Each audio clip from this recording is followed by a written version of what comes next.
Hare Krishna, welcome back to the channel.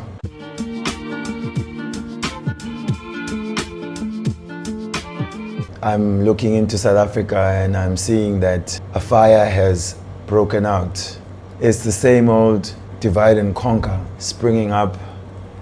It started with some young people on a podcast who spoke some racial slurs and stereotypes against the colored community of South Africa. So the colored community started hitting back online. But what has happened is that they are also now spewing similar racial hate. Then there was the Minister of Sports, Arts and Culture, Gayton Mackenzie, who is also the leader of the Patriotic Alliance. I did a video about him previously, how he's a populist. He just gets on any trending topic to stay relevant. So he said he wants to teach these young African kids a lesson, that they are taking them to court and they want to make an example out of them. He came out with a video how we cannot tolerate racism in South Africa. People should know they can't be comfortable with being racist. We agree with that.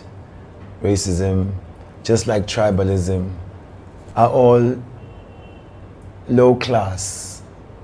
But then, as the internet is undefeated, people went into his Twitter account, going back his posts. He was also many times, even as recent as 2024, speaking the K word, which, if you want to find out what that is, you look it up. It's derogatory towards black people in South Africa. He'd been using it quite liberally many times. And just as he said with those podcasters that it should be a teachable moment, we should not allow people to be comfortable to be racist in South Africa. Now the people were asking, keep the same energy, Mr. Political Party Leader, Minister. What do we do now when you have been found to also be racist or having spoken in racial terms towards the blacks? Our position is that of spiritual vision and understanding. In the Srimad Bhagavatam, Lord Krishna says, Yasatma Buddhi Kunapetri Dhatuke. That individual who thinks himself to be a product of this body, which is made of bile, mucus, and air, and who thinks that the land of their birth is worshipable, who only goes to places of pilgrimage just to take a bath in the waters there, but never hears the messages of the saintly persons, that person is no better than a cow or an ass. So South Africa has this racial past, this apartheid system. It was a project which was designed to self-perpetuate hate based on the bodily conception of life. Now South Africa has maybe about 10, 11 ethnicities, which are roughly the same people. Bantu people, then the Europeans who are known as Afrikaners, then also the Indians who are in that country. The system prioritized white body first, followed by the Indian body, followed by the colored body, and the Africans right at the bottom. Now, the issues is that in the homes, we ourselves continue to make jokes about other races, criticize each other's pronunciation of English, worry about the texture of our hair, and we maintain this culture of tribal hate. And so we continue the culture of discrimination, of racism. And every now and then, someone will say something that's caught by the media, and then everyone again is rage baited into spewing their personal prejudices and hate.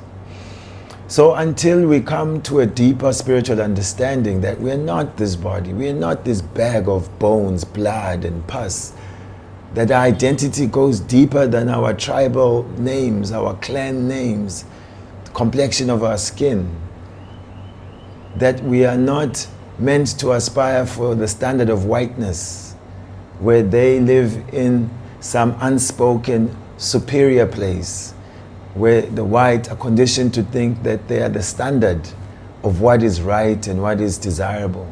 The Indians, they like to push down the Africans. They also are coming in with like caste consciousness, which is inherited from their roots from India, where each group, according to their economic situation, thinks they are better than those who are less than them, who are disadvantaged. This is all material consciousness. It is all sources of division, and it creates inferiority complex, superiority complex.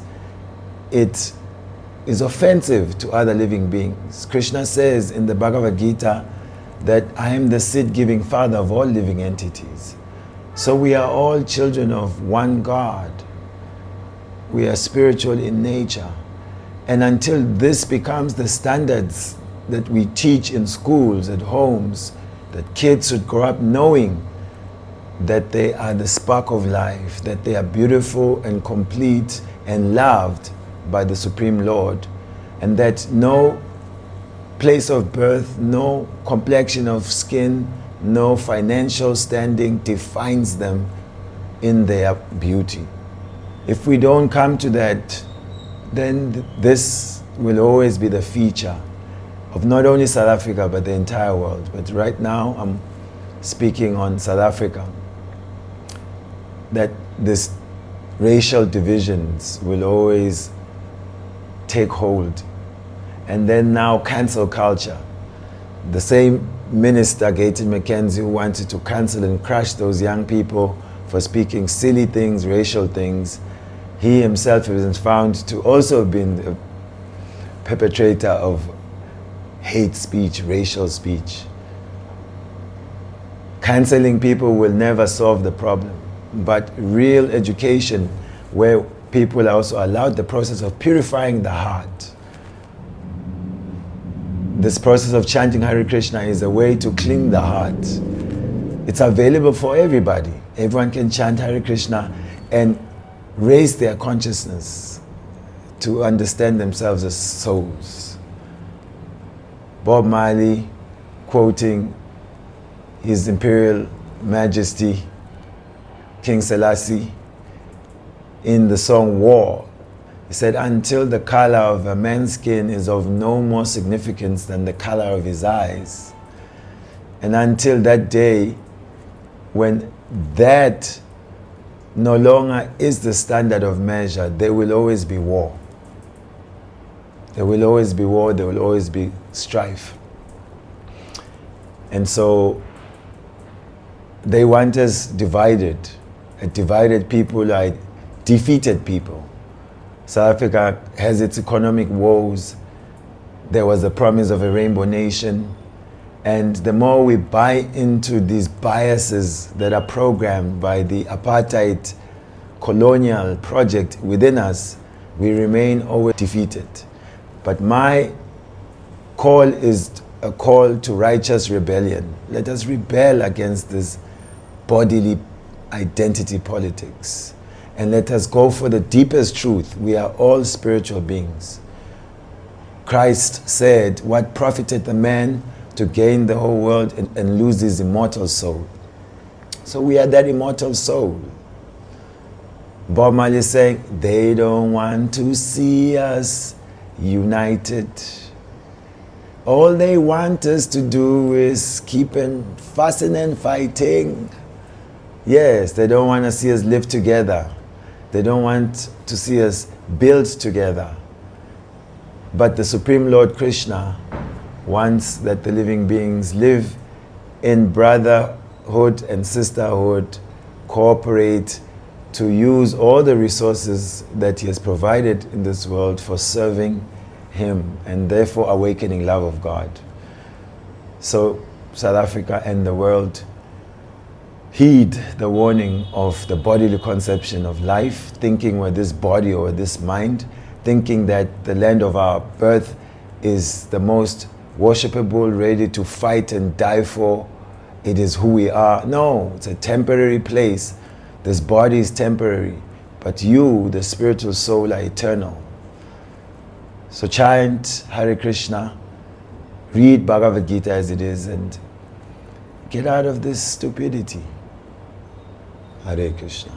Thank you for tuning in. If you like our content, hit that subscribe button, be part of our family.